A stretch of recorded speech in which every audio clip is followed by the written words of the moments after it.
Hello guys! Welcome back to our YouTube channel. శ్రీవారి సేవ సీరీస్‌లో ఇదే లాస్ట్ వ్లాగ్ అన్నమాట. ఈ వీడియోలో నా లాస్ట్ ఫ్యూ డేస్ ఆఫ్ శ్రీవారి సేవ ఎలా జరిగిందో చూపిస్తాను. అండ్ అలానే శ్రీవారి సేవకొచ్చిన వాళ్ళకి దర్శనం ఎలా ప్రొవైడ్ చేస్తారు. ఇంకా కొండపైన ఉన్న కొన్ని ప్లేసెస్ అన్ని విజిట్ చేశాను. అవన్నీ చూపిస్తాను. సో లేట్ చేయకుండా let's get into the video.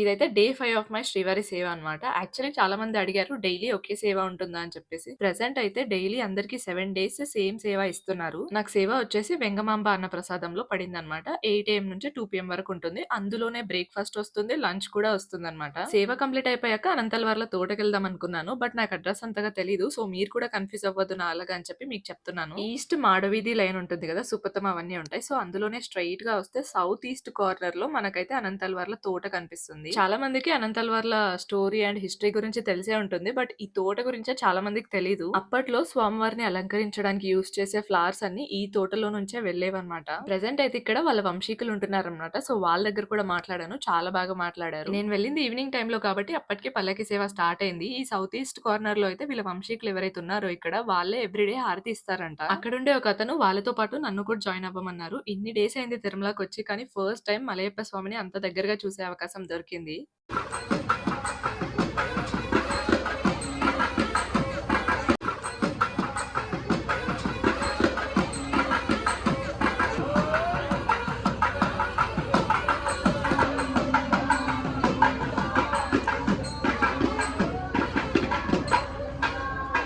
ఇదొచ్చేసి day 7 of my శ్రీవారి సేవ. డే 6 ఎందుకు స్కిప్ అయిందంటే, ఆ రోజు నాకు టెంపుల్ డ్యూటీ సన్నిధిలో పడిందనమాట. నేను ఆల్రెడీ టెంపుల్ సేవ అని వేరే వీడియో చేశాను. అది ఇక్కడ ఐ బటన్స్ లో పెడతాను చూడండి. జనరల్ శ్రీవారి సేవ ఎన్ని డేస్ ఉంటుందని అడుగుతున్నారు. ఇదైతే 7 డేస్ ఉంటుంది. ఈ సేవ చేసుకున్న వాళ్ళందరికీ లాస్ట్ డే అయితే సుపథం నుంచి స్వామివారి దర్శనం ఇస్తారు. అండ్ అలానే 7 డేస్ ఏదైతే సేవ చేస్తామో అప్పుడు మనం ఎలాంటి దర్శనాలకు వెళ్ళడానికి ఉంటదన్నమాట. ఈ రోజు నాకు లాస్ట్ డే కాబట్టి నా రెగ్యులర్ సేవ కంప్లీట్ చేసుకొని సేవా సదన్ 2 లో ఎక్కడైతే మనం రిపోర్టింగ్ చేసినామో అక్కడికి వెళ్ళి మన ఐడి కార్డ్ చూపించి ఇలా దర్శనం కోసం అంటే వాళ్ళు ఒక రిసిప్ట్ జనరేట్ చేసి ఇస్తారు. అందులో మనకు సుగతం నుంచి ఎంట్రీ అండ్ అలానే మనకు దర్శనం స్లాట్ ఇస్తారనమాట. నాకైతే ఈవినింగ్ 6:00 కి దర్శనం స్లాట్ ఇచ్చారు. సో ఇంకెట్లా నాకు టైం ఉందని చెప్పేసి ఎస్వి షాపింగ్ కాంప్లెక్స్ కి వెళ్ళి కొంచెం షాపింగ్ చేసుకున్నాను. నేను ఏమేం షాప్ చేసినానో అవన్నీ తెలియాలంటే నేను ఆల్రెడీ షార్ట్ వీడియో పోస్ట్ చేశాను. అందులో నేను షాప్ చేసిన ఐటమ్స్ వాటి ప్రైజెస్ అన్ని ఇంక్లూడ్ చేసిన. తిరుమలలో మిస్ అవ్వకుండా తీసుకునే ఐటమ్స్ అన్ని కూడా ఇంక్లూడ్ చేశాను. కావాలంటే అది చెక్అవుట్ చేసేయండి. ఒకవేళ ఇంకా ఏదైనా మంచి ఐటమ్స్ తిరుమలలో తీసుకునేవి ఉంటే కొంచెం కామెంట్స్ లో చెప్పేసేయండి. వేరే వాళ్ళకి కూడా యూజ్ అవుతుంది కదా.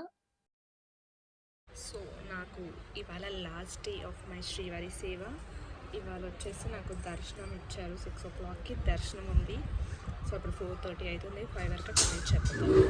అనుకున్నట్టే 5:00 వరకు అక్కడ రీచ్ అయిపోయాను. ఆ రోజు గురు పౌర్ణమి ఉండిండే. అండ్ ఎవ్రీ పౌర్ణమికి తిరుమలలో అయితే గరుడ సేవ చేస్తారనమాట. నేనేమనుకున్నా అంటే ఎవ్రీడే పల్లకి సేవ టైంలోనే గరుడ సేవ కూడా చేస్తారేమో, అది చూసేసి వెళ్ళిపోదాం దర్శనంకి అనుకున్నా. పల్లకి సేవనేమో ఎవ్రీడే 5:30కి అట్లా అవుతుంది. బట్ గరుడ సేవ 7కి స్టార్ట్ అయింది. సరే ఇంకా 7 అయింది కదా, సోమవారం వస్తారు మొక్కేసి వెళ్ళిపోదాం అనుకున్నాను. కానీ అక్కడ విజిలెన్స్ ఆఫీసర్స్ ఉంటారు కదా, నేను సేవా డ్రెస్ లో ఉన్నానని చెప్పి ఇక్కడ రోప్ పట్టుకోమని చెప్పారు. అక్కడ సేవ కంప్లీట్ చేసుకునే వరకు 8 అయింది అనమాట. ఇంకొక 10 మినిట్స్ లో ఫాస్ట్ గా సుపథం దగ్గరకు వచ్చేసాను. బట్ అక్కడికి వస్తే సుపథం 8కే క్లోజ్ అన్నారు. ఇంకప్పుడు 300 లైన్ ఎంట్రీ ఉంటుంది కదా, అక్కడ జాయిన్ అవ్వమన్నారు. ఆ రోజు గురు పౌర్ణమి ఉన్నందుకు కూడా కొంచెం క్రౌడ్ ఎక్కువ ఉన్నారు అనుకుంటా. నాకైతే 4 అవర్స్ దర్శనం పట్టింది. కొండపైన ఉన్నన్ని రోజుల్లో నేను మాక్సిమం వెంగమాంబలోనే ఫుడ్ తిన్నాను. ఎప్పుడైనా కుదరకపోతే వెంగమాంబ ఎగ్జిట్ దగ్గర బయటికి రాగానే వరాహస్వామి టెంపుల్ కి లైన్ ఉంటది కదా, అక్కడే రాధే రాధే అని ఒక హోటల్ ఉంది. అక్కడ తినేదాన్ని. ప్లస్ ఇక్కడైతే శ్రీవారి సేవ చేసే వాళ్ళందరికైతే 10% డిస్కౌంట్ కూడా ఇస్తున్నారు. ఇది ప్రమోషన్ అయితే అస్సలు కాదు, నాకు జెన్యూన్ గా టేస్ట్ నచ్చి చెప్తున్నాను. సేవ వాళ్ళకి వాళ్ళు డిస్కౌంట్ కూడా ఇస్తున్నారు కాబట్టి ఎవరైనా సేవకి వెళ్తే యూజ్ అవుతుందని చెప్తున్నా. దీనికంటే మంచి హోటల్, మంచి అంబియన్స్ ఉన్న హోటల్ కి వెళ్ళాను. అక్కడ పన్నీర్ బటర్ మసాలా కంటే ఇక్కడే నాకు టేస్ట్ నచ్చింది. చాలా మంది తిరుమలలో గోబీ రైస్ ఫేమస్ అని చెప్తుంటారు. బట్ నేను ఎప్పుడు ట్రై చేయలేదు అది. ఇప్పుడైతే టీటీడీ వాళ్ళు కాలీఫ్లవర్ ని బ్యాన్ చేశారని అన్నారు. సో అలా అయితే నా 7 డేస్ ఆఫ్ శ్రీవారి సేవ కంప్లీట్ చేసుకున్నాను. నెక్స్ట్ డే అయితే కొండపైనే ఉండే మిగతా టెంపుల్స్ అన్ని కూడా చూడడానికి వెళ్ళాను. ఇవన్నీ విజిట్ చేయడానికి డిఫరెంట్ ప్యాకేజెస్ ఉంటాయన్నమాట. మనం ఒకవేళ బస్ త్రూ వెళ్తే 120 రూపీస్ ప్యాకేజ్ ఉంటుంది. అందులో 6 టెంపుల్స్ చూపిస్తారు. అది ఎట్లా అంటే మనం ఎవ్రీ ప్లేస్ దగ్గర దిగిపోయి దర్శనం చేసుకున్నాక మళ్ళీ బస్ స్టాప్ లో వచ్చి నిలబడితే ఏ బస్ ఉంటే ఆ బస్ లో ఎక్కేయొచ్చు అనమాట. ఆ పాస్ చూపించి జీప్స్ లో కానీ అట్లా షేరింగ్ లో వెళ్ళాలనుకుంటే 200 నుంచి 250 అయితే తీసుకుంటున్నారు. లేదు మీకు పర్సనల్ గా ఒక వెహికల్ తీసుకుంటున్నారంటే 5 సీటర్ అయితే 1800 నుంచి 2000 తీసుకుంటారు. 7 సీటర్ అయితే ఒక 2500 నుంచి 3000 వరకు తీసుకుంటారు. మీకు ఒకవేళ మంచి బార్గెనింగ్ స్కిల్స్ ఉంటే ఇంకా మీరు దాంతో డీల్ చేసుకోవచ్చు. ఫస్ట్ అయితే వెంకటేశ్వర స్వామి పెట్టిన మొదటి అడుగైన శ్రీవారి పాదాలకు వచ్చాను. ఇక్కడ నుంచి అయితే మనకు మెయిన్ టెంపుల్ కూడా కనిపిస్తుంది. నాకు ఇంకా ఐడియా ఉంది. ఒక 10-15 15 ఇయర్స్ బ్యాక్ అయితే ఇక్కడ ఉండే పాదాలకి గ్లాస్ లేకుంటుండే. బట్ రీసెంట్ గానే గ్లాస్ పెట్టారనుకుంటా. తిరుమల నుంచి అయితే శ్రీవారి పాదాలు, శిలాతోరణం, చక్రతీర్థం ఇదంతా ఒకే డైరెక్షన్ లో ఒకే రూట్ లో ఉంటదన్నమాట. నెక్స్ట్ అయితే శిలాతోరణం, చక్రతీర్థం వెళ్ళాను. ఇక్కడైతే పార్కింగ్ ఒకే దగ్గర ఉంటుంది. బట్ మనం శిలాతోరణం దర్శనం చేసుకున్నాక కొంచెం లోపలికి నడవాల్సి ఉంటుంది. అప్పుడు చక్రతీర్థం వస్తది. శిలాతోరణం దగ్గరనే మనకు ఆపోజిట్ లో పార్క్ ఉంటుందన్నమాట. ఇదంతా మొత్తం స్పిరిచువల్ బేస్డ్ పార్క్ అన్నమాట. మనకు అన్ని గాడ్స్ కానీ, దశావతారాలు అవన్నీ కూడా ఉన్నాయి. కొంచెం టైం తీసుకొని ఈ ప్లేస్ ని కూడా విజిట్ చేయండి. చాలా బాగా అనిపిస్తది మీకు కూడా.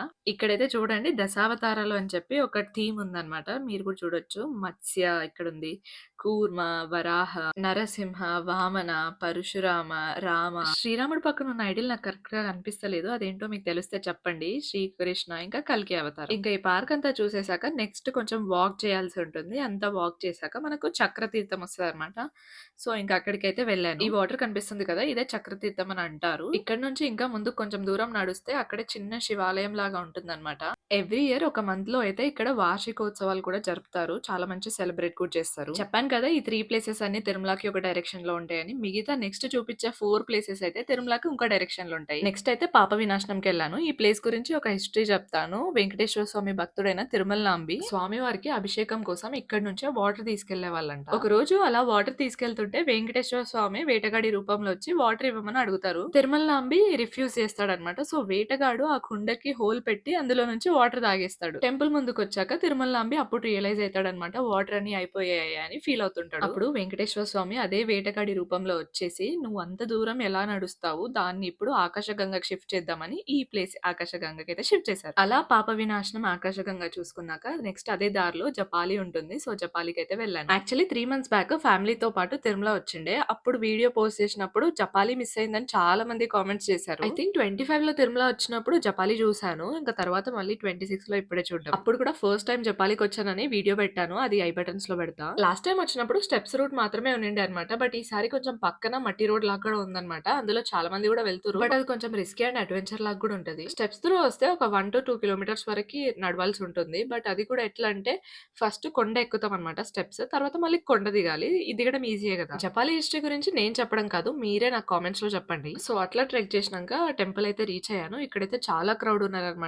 క్యూ కూడా ఉండే స్పెసిఫిక్ గా దర్శనం కోసం. అండ్ ఇక్కడ ఎంట్రీ ఫీ కూడా చార్జ్ చేస్తున్నారు. 5 రూపీస్ పర్ పర్సన్ అనమాట.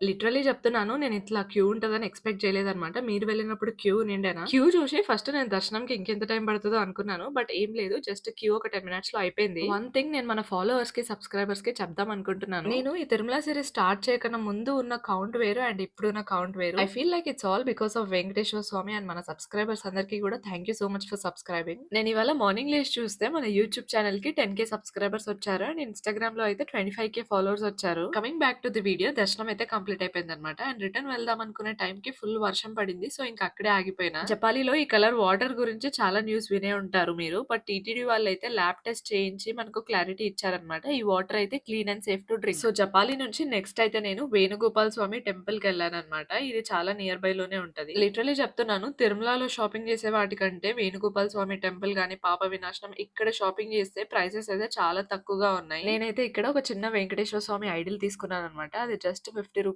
ఇచ్చారు. సేమ్ అదే తిరుమలలో అయితే 150, 200 చెప్పారు. అండ్ ఈ టెంపుల్ దగ్గర అయితే ఎంట్రీ ఫీ 5 రూపీస్ చార్జ్ చేస్తారు. చాలా మంది నాకు సుప్రభాతంకి ఎలక్ట్రానిక్ డిప్ ఆఫ్‌లైన్‌లో ఎక్కడ వేయాలని అడుగుతున్నారు. సిఆర్ఓ ఆఫీస్ దగ్గరనే ఆర్జిత సేవ కౌంటర్స్ అని ఉంటాయి. ఇది మార్నింగ్ 10 AM నుంచి 5 PM వరకు ఉంటుంది. సుప్రభాతం కాకుండా తూమాల అర్చన ఇంకా చాలా ఉంటాయి. అలానే ఆ రోజు చాలా ఫేమస్ అండ్ వైరల్ అయిన శ్రీవారి నైవేద్యం ట్రై చేద్దామని వెళ్ళిన. బట్ ఇక్కడైతే చాలా వెయిటింగ్ పీరియడ్ ఉండే. నైట్ వెళ్ళినా కాబట్టి అప్పుడు వెజ్ థాలీ లేకుండే అంట. ఓన్లీ టిఫిన్ కాంబో ఉంటే ట్రై చేశాను. డబుల్ కా మీఠా, సాంబార్, పప్పు, సేమియా, ఉప్మా ఇంకిదేంటో and chutney and sambar rice కూడా ఇచ్చాడు. ఒక పూరి, ఒక దోస, ఒక ఇడ్లీ, ఒక వడ ఇచ్చాడు. ఒక ప్లేట్ అనుకోకండి. ఒక సింగిల్ ఐటెమ్ ఇచ్చాడు. ఇక్కడికి యాక్చువల్లీ లాస్ట్ మంత్ వెళ్ళినా కాబట్టి నాకు ప్రైస్ అంత ఐడియా లేదు. మేబీ 200 నుంచి 300 మధ్యలోనే ఉండిండే. టేస్ట్ అయితే నిజంగా అన్ని బాగుండే. ఎలాగో శ్రీవారి నైవేద్యం చూపించేసాను కాబట్టి అలాగే మీకు ఇంకొక రెస్టారెంట్ కూడా చూపిస్తాను. ఇదైతే దేవరాగం హోటల్ అన్నమాట.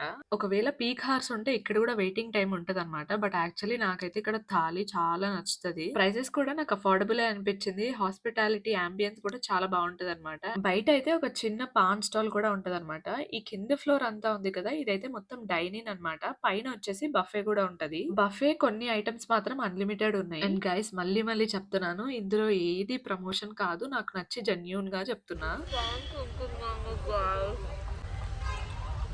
ఇంకా మనం వెళ్ళాల్సిన టైం వచ్చేసిందనమాట. అన్నీ ప్యాక్ చేసుకొని లాకర్ కీస్ అయితే కింద సబ్మిట్ చేసేసాను. అలానే మనం రిజిస్ట్రేషన్ అయినప్పుడు మనకు ఆరెంజ్ స్కార్ఫ్ ఇంకా ఆరెంజ్ ఐడీ కార్డ్ ట్యాగ్ ఇస్తారు. సో, అవైతే రిటర్న్ చేసేయాలి. నాకైతే అసలు ఆ ప్లేస్‌ని వదిలి వెళ్ళాలనే లేకునిండే. బట్ తప్పదు కదా! మళ్ళీ తిరుమల ఎప్పుడొస్తానో, స్వామివారిని ఎప్పుడు చూస్తానో అంతా ఆ స్వామికే తెలుసు. So, thoughts it for this video guys. మీకు నా కంటెంట్ నచ్చితే లైక్ చేయండి. అండ్ ఆల్సో సబ్స్క్రైబ్ చేయడం మర్చిపోకండి. నెక్స్ట్ వీడియోలో ఇంకా ఇంట్రెస్టింగ్ కంటెంట్‌తో కలుద్దాం. ఓకే. Bye bye.